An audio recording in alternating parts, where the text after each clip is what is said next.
আমরা সব সময় বাসমতি চাল দিয়ে ভেজিটেবিল ফ্রাইড রাইস খেয়ে থাকি, কিন্তু আপনারা কি বাঁশকাঠি চাল দিয়ে ভেজিটেবিল ফ্রাইড রাইস রান্না করেছেন? যদি না, তাহলে আজকের রেসিপিটি আপনাদের জন্যই। আজ আমি বানাচ্ছি বাঁশকাঠি চাল দিয়ে ফ্রাইড রাইস।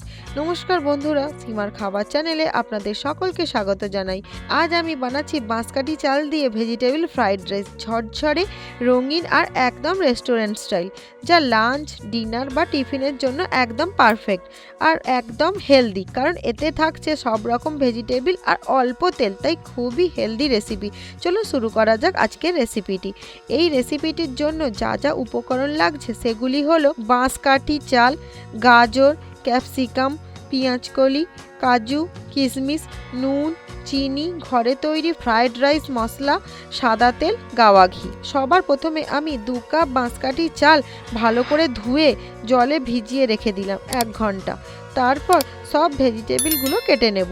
এবার ওভেনে একটা পাত্র বসিয়ে তাতে দিয়ে দেব পরিমাণ মতো জল। এবার ওই জলেই 1 টেবিল স্পুন নুন, 1 টেবিল স্পুন সাদা তেল দিয়ে দেব। নুন আর সাদা তেল দেওয়ার কারণ হলো যাতে ভাতটা ঝরঝরে হয় আর নুনের স্বাদটা যেন ভাতের মধ্যে ঢোকে। জলটা একটু ফুটে গেলে আমি চালটা এতে দিয়ে দেব। এবার একটু ফুটতে দিতে হবে। একটু ফুটে গেলে এতে দিয়ে দেব 3 টেবিল চামচ গোলাপ জল। 8 থেকে 10 মিনিট রান্নার পর ভাতটা আমি 90% হয়ে গেলে নামিয়ে ফ্যান ঝরিয়ে নেব। 90% করলাম কারণ 100% করলে ভাতটা ভাজার সময় গলে জড়িয়ে যাবে আর ঝরঝরে হবে না, তাই আমি 90% রান্না করলাম। ভাতটা হবার পর ওভেনে একটা কড়াই বসিয়ে তাতে দিয়ে দেব 1 টেবিল চামচ সাদা তেল আর 1 টিস্পুন গাওয়া ঘি।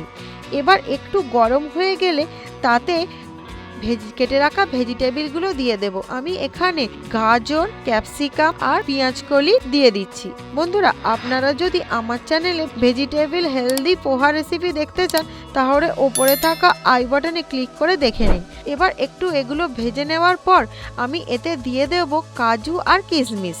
কাজু কিশমিশ দেওয়ার পর আমি এতে সামান্য নুন দেব। নুন দিয়ে আমি ভেজিটেবিলগুলো ভেজে নেব। এবার একটু ভাজার পর আমি এর ওপরে দিয়ে দেব ভাতগুলো। ভাতটার সাথে এইগুলো একটু ভালো করে মিশিয়ে নেব। মেশানোর পর আমি এতে দেব পরিমাণ মতো নুন, আগে থেকে তৈরি করে রাখা ফ্রাইড রাইস মশলা, সামান্য চিনি আর সাদা তেল। এবার সব কিছু দিয়ে আমি ভালো করে মিক্সড করে নেব এবং ভেজে নেব। এবার সব কিছু ভাজা একটু নেড়ে চেড়ে আমি একটা পাত্রে ঢেলে নেব। দেখুন বন্ধুরা, আমাদের ফ্রাইড রাইস রেডি।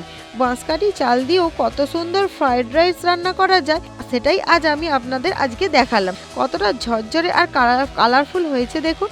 ব্যস্ত দিনের জন্য এটা একটা পারফেক্ট 1 পট মিল রেসিপি। রেসিপিটা ভালো লাগলে অবশ্যই লাইক, শেয়ার করুন আর কমেন্টে জানান আর কি নতুন নতুন রেসিপি দেখতে চান। আজ আসি, আবার দেখা হবে নতুন কোনো রেসিপি নিয়ে। সকলে ভালো থাকবেন, সুস্থ থাকবেন।